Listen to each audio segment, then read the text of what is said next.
Puji Tuhan, kita bisa bertemu lagi pada kesempatan hari ini. Ini adalah anugerah daripada Tuhan.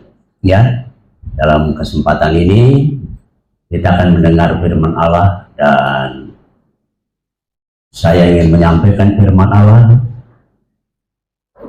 dengan satu tema. Kristus datang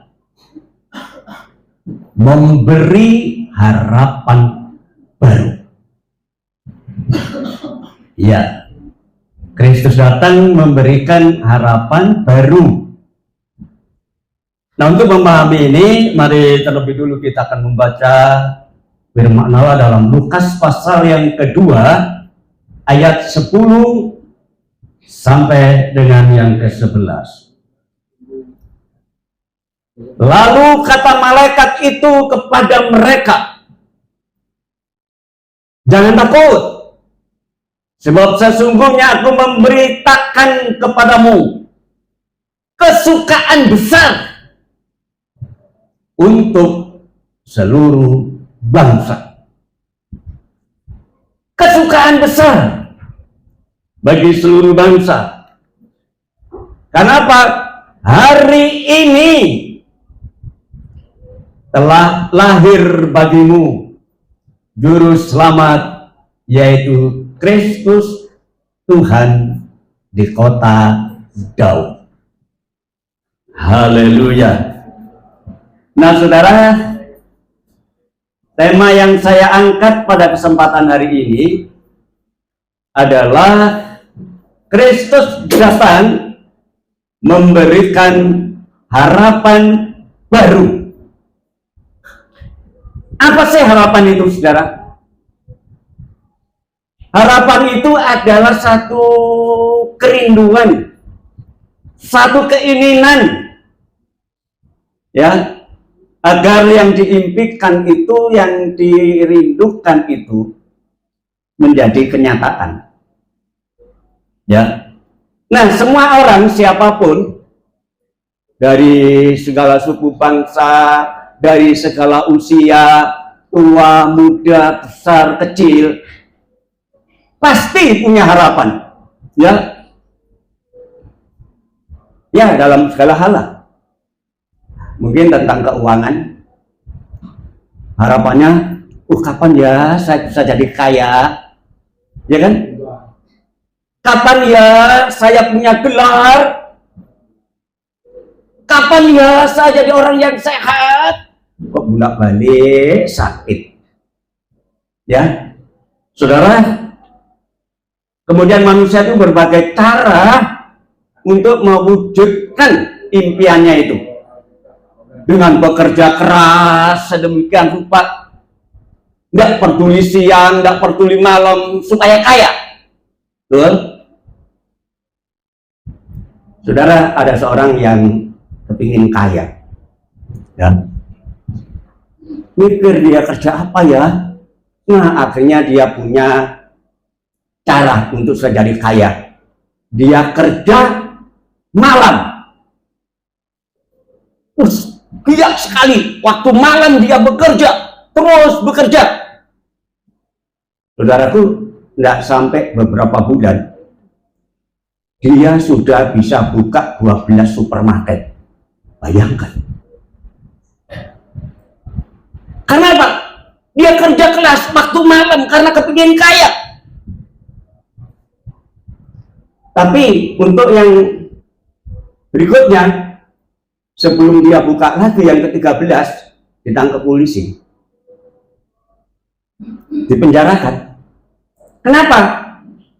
Iya, karena dia buka supermarket waktu tutup. Jadi waktu malam supermarket tutup, dibuka, diambil barang-barangnya, ya kan? Yang kedua buka lagi, diambil barang-barangnya. Akhirnya dia menjadi kaya raya. Tapi sebelum buka supermarket yang ke-13, ditangkap sama polisi. Saudara, memang menjadi satu kenyataan kerinduannya, harapannya supaya menjadi kaya, sehingga dia mengumpulkan uang, ya. Kalau tidak pasti saya jadi kaya raya, saudara. Karena apa? Saya mengumpulkan uang, benar, 500 rupiah logam yang lama, yang coklat itu, tak kumpulkan terus, saudara, sampai akhirnya satu botol besar ini. Coba bayangkan. Tapi nggak lama saya cari, loh, siapa yang ngambil ini? Saya cari-cari nggak ketemu, saudara. Padahal sudah satu botol besar ini penuh.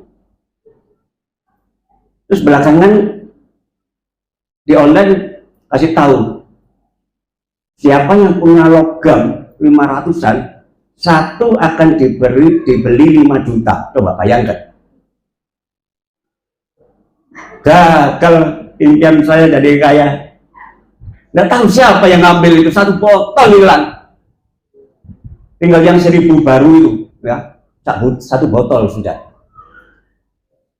Saya senang nyimpen seperti itu, saudara. Ya. Nah, saudara, apapun alasannya manusia berusaha untuk menjadi kaya, jadi sehat, nggak sakit-sakitan, berusaha sedemikian rupa, ingin jadi kaya dengan berbagai cara, korupsi pun dikerjakan. Tapi apa? Semua itu percuma, saudara. Karena manusia dibatasi usia, ya kan? Makin lama, makin tua, seterusnya mati. Ayo, untuk siapa itu semuanya? Apa yang didapatkan? Mobil yang mewah, satu saat mati. Kira-kira siapa yang nanti? Jadi usaha manusia, harapan manusia itu memang jadi satu kenyataan sementara saja, ya, sementara, tidak lama, sia-sia segalanya. Baik, kita akan baca Mazmur pasal 39 ayat 6 dan 7. Sungguh hanya beberapa telempap saja kau tentukan umurku.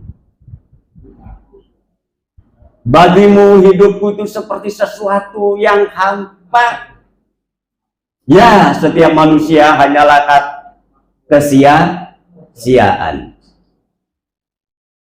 Saudara, setelempap itu tahu, saudara. Saya coba cari pemahaman mengenai setelempap itu cuma satu tapak tangan. Ya, tidak jauh. Kalau kita punya ukuran sejengkal, tapi ini satu telapak tangan. Jadi umur kita itu udah tahan lama, pendek, saudara. Apapun yang kita usahakan akhirnya akan musnah, ya. Ia hanyalah bayangan yang berlalu. Ia hanya mempeributkan yang sia-sia dan menimbun, tetapi tidak tahu siapa yang meraupnya nanti. Ayo, kalau kita sudah tua, apakah kita bawa mobil kita? Mobil yang mewah yang kita miliki, sekalipun tatkala kita mati, yang bawa kita bukan mobil mewah tapi ambulan. Betul kan? Jadi secara manusia itu hidupnya ternyata sia-sia. Nah, Pengkhotbah pasal 1 ayatnya yang ke-14 dikatakan di sana, aku telah melihat segala perbuatan yang dilakukan orang di bawah matahari ini, tetapi lihatlah, segala sesuatu adalah kesia-siaan dan sama seperti usaha manusia menjaring angin. Saudara pernah jaring angin enggak? Berapa ton? Angin selalu bocor, saudara. Ya, kecuali pelembungan, ya. Tapi sebentar lagi meletus. Nah, inilah saudara, manusia sesungguhnya hidup ini sia-sia. Nggak salah punya harapan. Tetapi ternyata apa yang kita harapkan, siapapun yang memiliki segala sesuatu, kepandaian sejauh mana tingginya, tapi tatkala itu semua sia-sia. Ya, saudara tuh, apa yang menjadi kesukaan manusia, sukacita yang sekarang ini? Ya pasti mungkin kita sukacita kan dengan uang kita. Hari-hari bisa pergi ke mall, ya, hari-hari bisa belanja, senang nggak? Ya, tetapi sekali lagi itu sia-sia, ya, karena pada satu saat manusia akan mati. Ayo, siapa yang nggak akan mati nanti? Enak ya kalau sekali begitu nggak terasa tiba-tiba mati, itu enak. Tapi sebelum mati, beban itu begitu berat, menderita sakit sesek, sakit jantung, sakit paru-paru, aduh segala macam sebelum mati, dan ujung-ujungnya mati. Dan celakanya lagi, saudara jangan dipikir kalau sudah mati itu penderitaan lunas, selesai. Tidak, ya, karena suatu saat setelah manusia itu mati, ternyata masih ada lanjutan, saudara, ya. Coba kita akan membaca di dalam Ibrani pasal 9 ayat yang ke-27. Dan sama seperti manusia ditetapkan untuk mati. Belum jadi ketentuan ini. Manusia pasti mati satu kali saja, dan setelah itu belum selesai. Dan sesudah itu dihakimi. Saudara jangan pikir kalau sudah mati utang lunas, ya. Kadang-kadang orang sampai berani bunuh diri, ya, karena utangnya banyak, nggak bisa bayar, udah lebih baik bunuh diri aja lunas. Tunggu dulu, karena sesudah mati ternyata masih ada lanjutannya, yaitu saudara kita dihakimi. Nggak peduli saudara kaya, miskin, bodoh, pinter, besar, kecil, tua, muda, laki-laki, perempuan, kalau nanti mati pasti masuk dalam penghakiman. Jadi ternyata kesukaan yang dinikmati manusia selagi di dunia ini, walaupun mereka bisa merasakannya, ternyata sia-sia, ya, sia-sia, sementara saja. Sedangkan hukuman itu kekal, nggak setahun 2 tahun, saudara. Dilemparkan ke dalam api tapi nggak mati. Bayangkan, saudara, kalau andai kata saudara kena api, kira-kira bagaimana rasanya? Istri saya satu saat karena dia ingin ngompres perutnya begitu, dia minta diambilkan air panas. Nggak tahu siapa yang ngambilkan itu. Tahu-tahu diambilkan satu panci, saudara. Begitu dekat dengan perutnya, guling, langsung ke rumah sakit, melepuh semua. Sampai hari ini ada bekasnya. Walaupun sekarang sudah sembuh, tapi panasnya luar biasa. Tapi coba di api neraka. Saudara belum pernah masuk neraka kan? Ayo, siapa yang sudah pernah masuk neraka? Saya aja belum, saudara. Dan karena saya tahu firman Allah, saya nggak mau masuk ke sana. Tapi Alkitab mengatakan jelas, sesudah mati datang hukuman. Siapapun nggak peduli. Nggak peduli saudara, nggak peduli saya pendeta. Kalau mati dihukum. Tapi puji Tuhan, kenapa kita memperingati Natal ini? Karena Natal itu kita memperingati hari lahirnya, datangnya Juru Selamat. Amin. Ya, yang memberikan harapan baru bagi kita, saudaraku, ya. Nah, tadi dikatakan dalam Lukas pasal 2 ayat yang ke-10. Lalu kata malaikat itu kepada mereka, jangan takut. Ya. Sebab sesungguhnya aku memberitakan kepadamu kesukaan besar untuk seluruh bangsa. Kesukaan bukan hanya sekedar kesukaan sebentar saja karena kita dikasih duit. Tidak. Tapi ini kesukaan yang melebihi sukacita manusia yang dinikmati itu.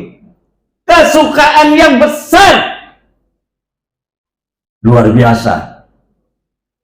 Kesukaan yang melampaui segala batas kesukaan manusia.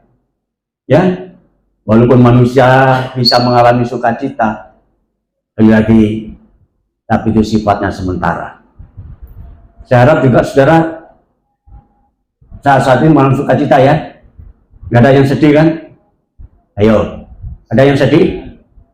Datang bawa beban berat sekali ya, untuk memuji Tuhan aja kesulitan ya. Saking apa? Saking susahnya. Tapi saya harapkan saudara sukacita hari ini ya. Amin ya. Tetapi sukacita kita ini sekali lagi itu sukacita biasa. Tapi Natal memberikan sukacita yang luar biasa, dikatakan sebagai kesukaan yang besar. Haleluya, saudaraku. Nah, kesukaan besar ini di mana letak kebesarannya? Ya, aku memberitakan kepadamu hari ini kesukaan yang besar. Nah, besarnya itu bagaimana? Sejauh apa? Ya, dikatakan dalam Lukas pasal 2 ayat 11 itu. Ya, hari ini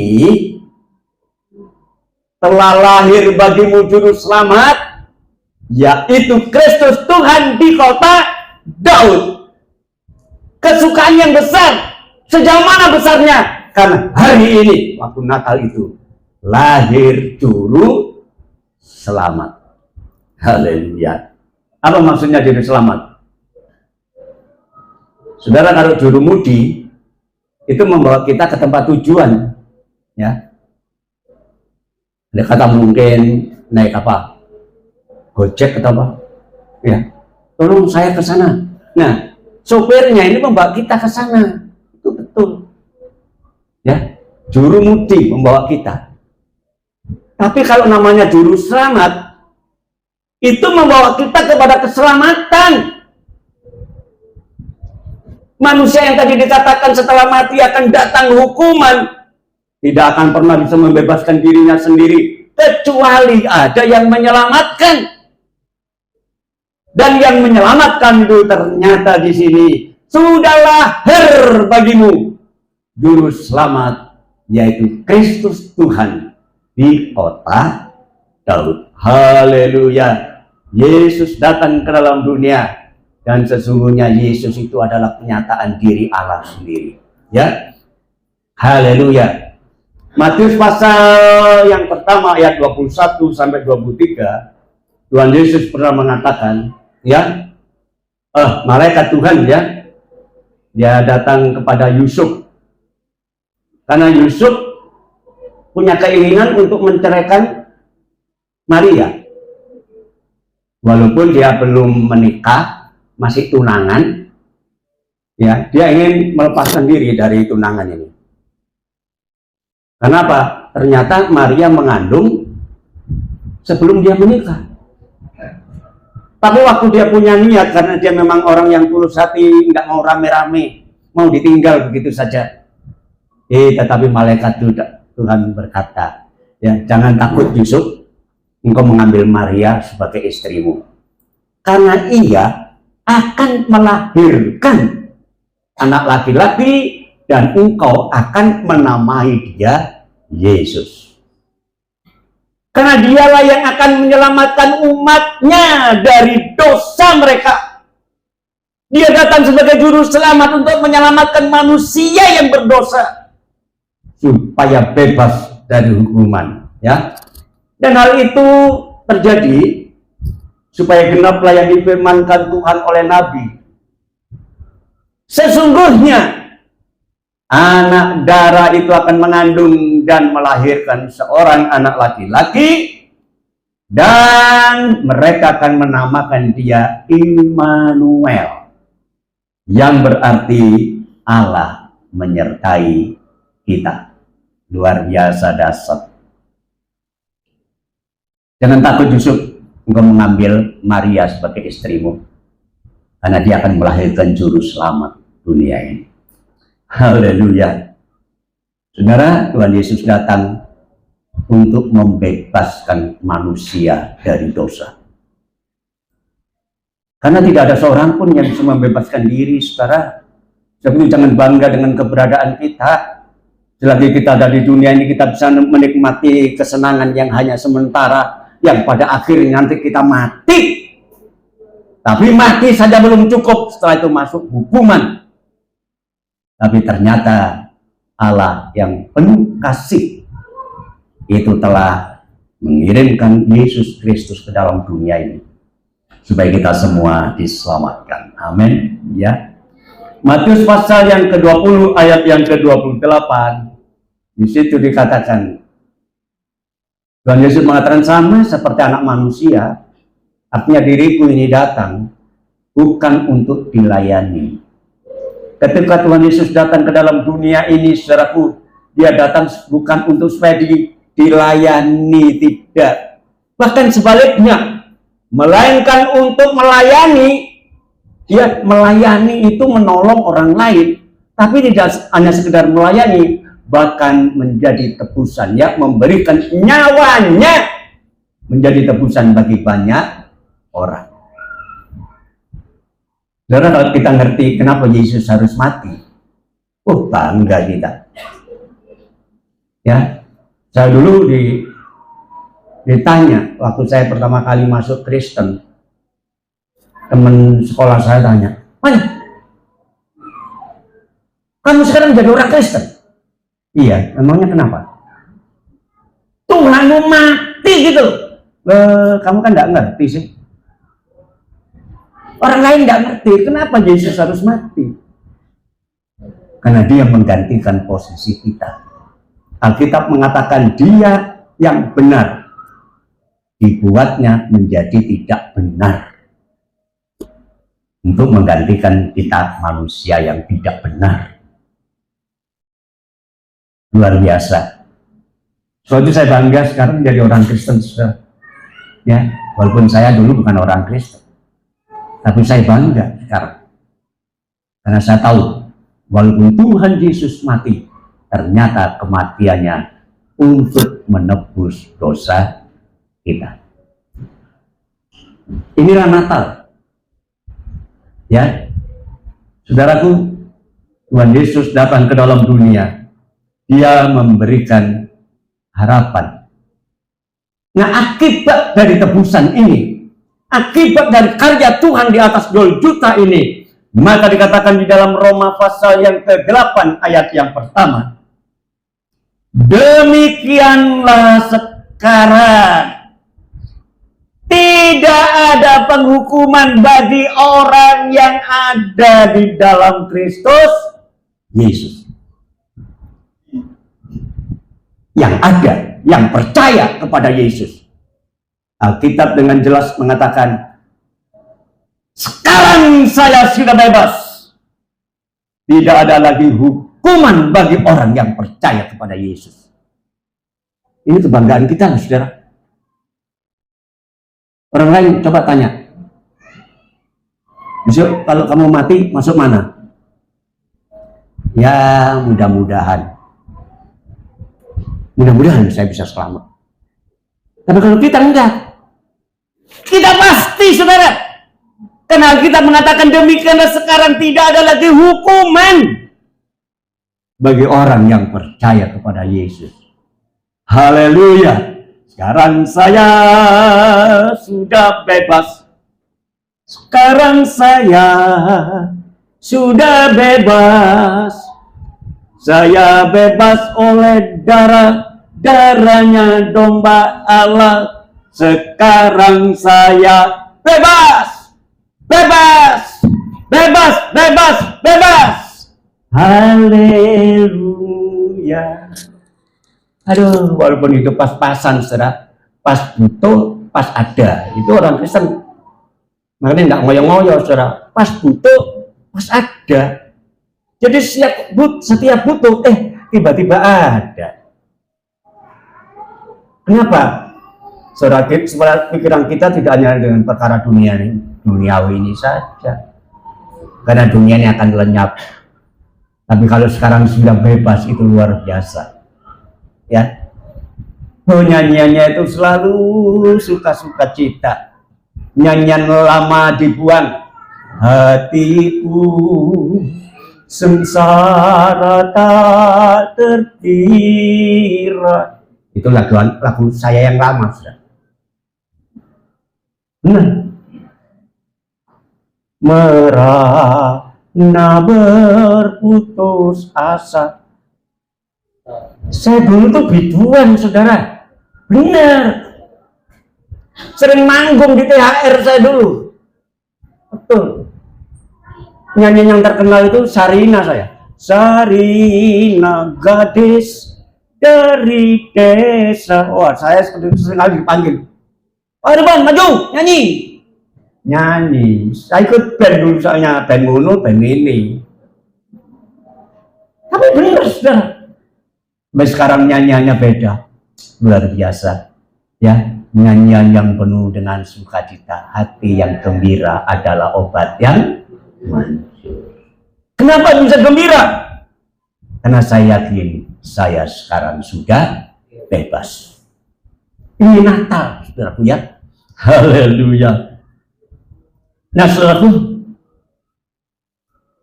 sekarang masalahnya, untuk siapa kesukaan besar itu sekarang?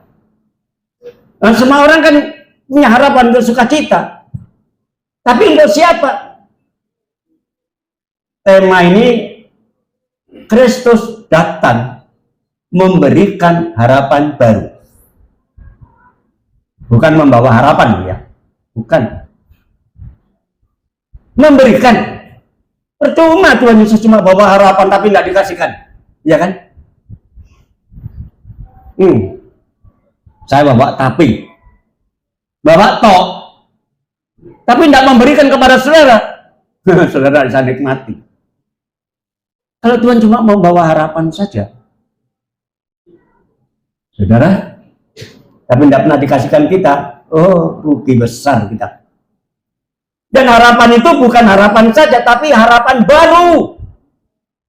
Karena harapan yang lama itu dimiliki oleh manusia itu sendiri, punya harapan, ingin kaya, ingin makmur, ingin apapun. Tapi harapan yang baru dari Tuhan, itu beda dengan harapan dari dunia ini. Ya, haleluya. Yohanes pasal 3 ayat 16. Untuk siapa? Karena begitu besar kasih Allah akan dunia ini, sehingga ia telah mengaruniakan anaknya yang tunggal, supaya setiap orang yang percaya, walaupun dikatakan untuk seluruh dunia. Jadi keselamatan ketika Kristus datang itu bukan hanya untuk orang Israel saja. Walaupun janji itu telah diberikan dan bangsa Israel itu adalah bangsa pilihan. Tetapi ternyata dikatakan keselamatan itu untuk seluruh dunia. Tapi yang mana dunianya? Orang yang percaya. Memang kesempatan diberikan kepada dunia ini. Tapi yang bisa menikmati adalah orang yang percaya. Ya. Jadi kalau saudara punya keluarga suka-suka tiap hari, tapi kalau ada di antara kita yang tidak percaya sama Tuhan, itu ya mengerikan, saudara. Ayo beritakan Injil ini kepada mereka semua. Ya, kalau mereka percaya Yesus, Dia yang diselamatkan, supaya setiap orang yang percaya kepadanya tidak binasa dalam api neraka, melainkan beroleh hidup yang kekal. Nah, suatu hati-hati hidup ini ya. Jangan mau menikah karena orangnya kaya tapi nggak percaya Tuhan, percuma. Ya, kadang-kadang nikah itu sembarangan. Ya, seperti lagu lama mengatakan, kalau cinta sudah melekat, tai kucing rasa coklat. Udah gelap mata. Harus ingat saudara, percaya atau tidak pacar kita, percaya kepada Yesus maksudnya. Kalau tidak, nggak apa-apa sebenarnya, ajak dia untuk percaya. Tapi kalau tidak mau, ya sudah, cari yang lain.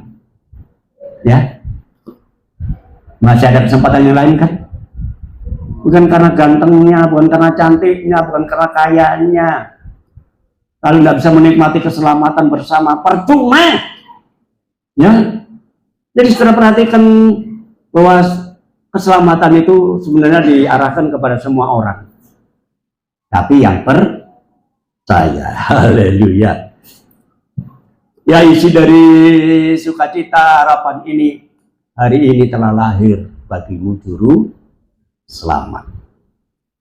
Dan saudara, kedatangan Yesus itu tidak serta-merta loh. Tidak datang mendadak begitu saja tanpa perencanaan. Ada. Kenapa? Ini kedatangan Yesus itu sudah menjadi penggenapan dari firman Allah ketika di Taman Eden. Ya, baik kita baca di dalam kitab Kejadian pasal yang ketiga ayat yang ke-15. Setan telah membujuk manusia sehingga Adam dan Hawa akhirnya makan buah pohon pengetahuan baik dan jahat yang tidak boleh dimakan. Akhirnya manusia itu dosa ketika Allah berjalan pada waktu angin silir, bukan angin badai ya. Jadi kalau Tuhan datang itu bukan angin badai tapi angin sejuk. Di Taman Eden, manusia ketakutan. Adam, di mana kamu? Aku di sini. Kenapa? Aku sembunyi. Kenapa kamu sembunyi? Aku telah berdosa, telah makan buah pohon yang dilarang. Dan ternyata itu hasil bujuk rayu dari si ular. Jadi saudara, setan itu licik loh. Dia datang nggak seperti singa, tapi seperti ular. Lembut datangnya. Halo Hawa, selamat pagi Hawa. Ya Lar, ada apa? Enggak, saya mau tanya nih, bagaimana firman Tuhan berkenaan dengan pohon-pohon dalam taman ini? Oh, langsung melontok ini ayat. Bener. Melontok. Oh, semua pohon dalam taman ini boleh kami makan buahnya dengan bebas kecuali satu yang tidak boleh dimakan, sebab kalau waktu saya makan, saya mati. Kamu dibohongi sama Allah. Sebab kalau kamu makan buah ini, kamu akan jadi seperti Allah. Coba bayangkan, saingan enggak? Jadi saudara, hafal ayat firman Allah aja nggak cukup loh. Dan nggak melaksanakan firman. Sekali lagi waktu saya mengajar di Pacet, mahasiswa tanya, Opa, panggil saya semua seperti Opa ya. Bagaimana caranya menghafalkan ayat? Oh, gampang. Ya gimana? Nanti kalau kamu praktek, minta pada bidang kemahasiswaan supaya dipraktekkan di tempat pendeta yang suka bertengkar. Loh, kok begitu? Lah, coba saja kalau bertengkar pasti ayat yang keluar. Loh, betul. Kan ada pendeta, keluarga pendeta bertengkar, saudara. Istrinya mau ke pasar minta tolong sama suaminya. Pak, tolong saya diantar ke pasar dong, saya mau belanja. Berangkat sendiri. Loh, kok suruh berangkat sendiri? Terus saya naik apa? Terserah naik apa? Saya lagi repot. Berangkatlah si istri dengan hati yang ngedubel ke pasar. Waktu dia belanja, lihat ada roti kesukaan suaminya. Langsung dia beli. Sebelum masuk rumah, Ini roti ditaruh di atas keranjang yang paling atas di bawah. Waktu dia lewat masuk rumah, suaminya lihat, langsung komentar, "Mas, itu roti kesukaan saya, minta dong." Dijawab oleh istrinya, Alkitab mengatakan jangan mengingini milik sesamamu manusia. Ayat kan? Terus suaminya bilang, "Iya Ma, tapi Alkitab kan mengatakan mintalah pasti kamu akan diberi, carilah pasti akan mendapat." Iya betul memang begitu, minta pasti akan diberi. Tapi ayat firman Allah mengatakan yang tidak bekerja tidak patut makan. Ayo, ayat yang keluar.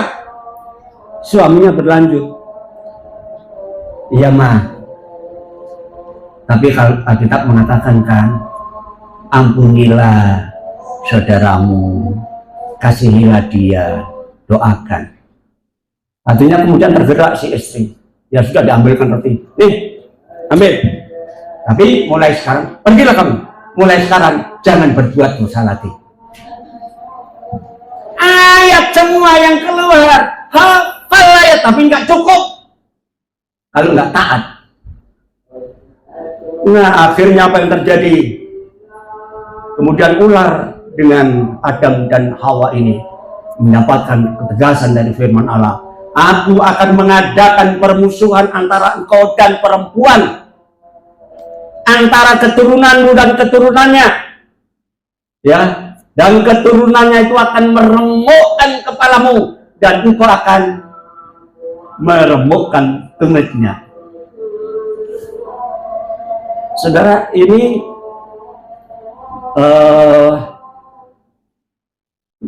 nubuatan tentang Tuhan Yesus datang ke dalam dunia, bagaimana dia disalibkan. Ya, sesuai dengan nubuatan Yesaya pasal 7 ayat 14, sebab itu Tuhan sendiri yang akan memberikan kepadamu suatu pertanda, sesungguhnya seorang perempuan muda mengandung dan akan melahirkan seorang anak laki-laki, dan ia akan menamakan dia Immanuel. Luar biasa, ya, haleluya. Jadi kelahiran Tuhan Yesus itu bukan serta-merta, sekali lagi ya.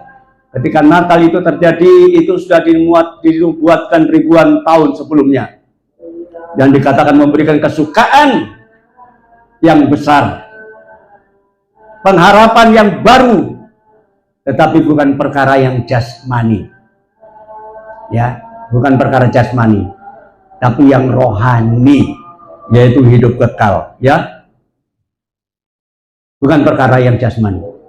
Kalau kita jadi orang Kristen hanya berpikir masalah jasmani, celaka kita, saudara. Ya, coba kita perhatikan di 1 Korintus pasal 15 ayat yang 19. Jikalau kita hanya di dalam hidup ini saja, hidup perkara duniawi ini saja, menaruh pengharapan kepada Kristus, maka dikatakan, maka kita adalah orang-orang yang paling malang, paling sial, paling apes dari segala manusia. Ya, kalau saudara datang kepada Yesus hanya perkara duniawi, doanya selalu, Tuhan berkati saya. Loh, saudara, Tuhan Yesus pernah berkata, jangan kamu khawatir apa yang kamu makan, kamu minum, kamu pakai.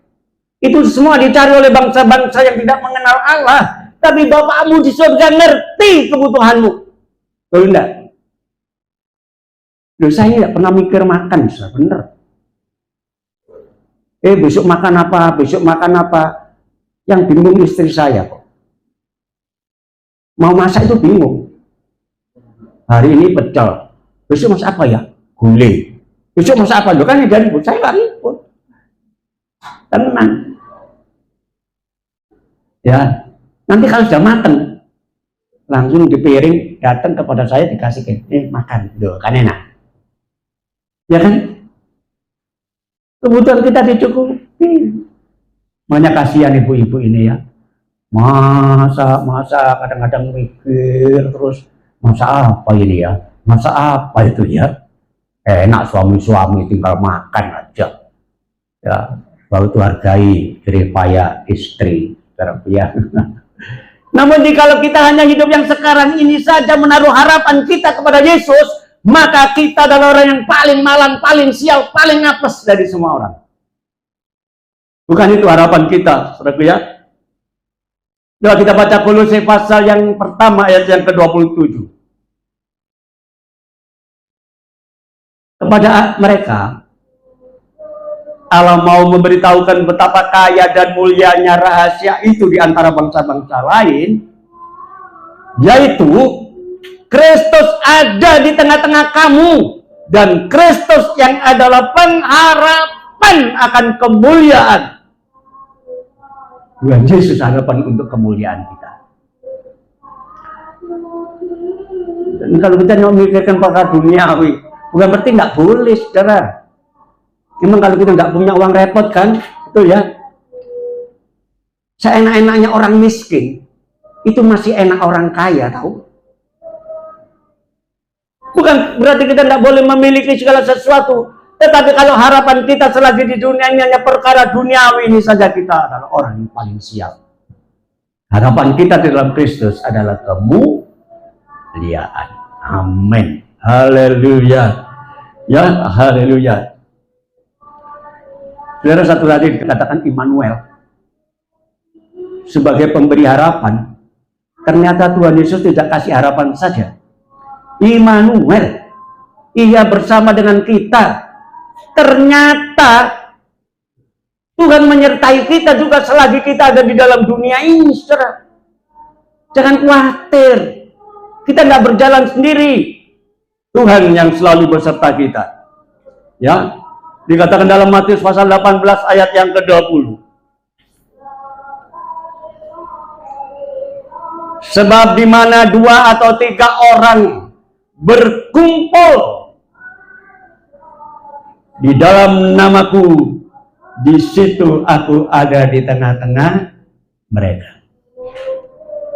2-3 orang saja lo kumpul, Tuhan Yesus ada bersama-sama. Kita nggak perlu takut, ya. Apa yang kita takutkan kalau Tuhan bersama kita? Tuhan selalu menyertai dan Tuhan selalu membela kita. Ya, ayat firman Allah mengatakan kalau Tuhan di pihak kita, siapa yang melawan kita? Oh, nggak ada. Ya, haleluya. Kristus sebagai Immanuel, Dia menyertai kita, dan setelah kenaikannya ke surga, Dia kirimkan kuasa Roh Kudus yang ada di dalam hidup kita, menyertai kita. Amin. Haleluya. Ya. Matius pasal 28 ayat yang ke-20. Di situ dikatakan, dan ajarlah mereka melakukan segala sesuatu yang telah kuperintahkan kepadamu. Ini Tuhan memerintahkan murid-muridnya untuk memberitakan Injil. Dan ketahuilah, aku menyertai kamu sampai akhir zaman. Saudara, kalau Tuhan berserta kita sekali lagi, siapa yang kita takut? Ya, kepada siapa? Setan, orang doyan. Demit, orang dulit. Genderuwo, orang wawu. Semua pergi. Nah, kalau Tuhan berserta kita, ya, sebab itu dikatakan kamu tidak akan berjalan sendiri. Aku menyertai kamu sampai kesudahan Allah. Tak jalan sendiri, Tuhan besertaku. Di senang dan susah, Tuhan besertaku.